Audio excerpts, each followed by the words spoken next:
If you sat through the Belgian Grand Prix from start to finish, you probably finished your coffee before the race even started. And then you brewed another one before that one, and you're probably still brewing them in the vain hope of staying awake. We got one formation lap behind the safety car, then we went straight into a red flag.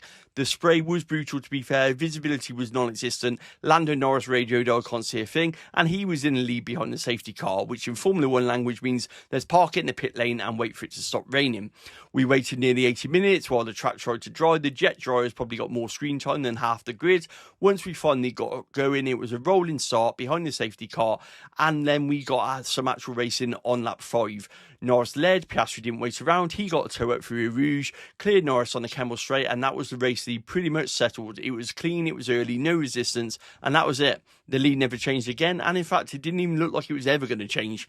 The race became all about tyre strategy, or so we thought. Piastri pitted first for mediums on lap 12, Norris stayed out for another lap, he went for the hard tyres, he lost time in the pits with a slow front left, he rejoined 9 seconds down, and the damage was done. That gap stayed pretty much solid until the closing laps when it came down slightly, but it never looked like threatening the lead, and by then the race was over, it was neutralised. Charles Leclerc spent the entire race holding off Max Verstappen for third place, George Russell ran fifth with no real threats, Alex Albon beautifully defended to take 6th for Williams, and Lewis Hamilton quietly had one of the drives of the day. He started from the pit lane, timed the crossover perfectly, made some clean moves, finished 7th, but his run was halted by lifting and coasting. The rest of the points went to Liam Lawson, Gabriel Bortoletto and Pierre Gasly. Oliver Behrman just missed out. Hulkenberg dropped back late after taking a second pit stop. Everyone else finished, all 20 cars, no safety cars, no crashes, no contacts, no flags, just one long procession to the end. And that's a problem. See, Pirelli brought tyres to encourage strategic variety, but what we got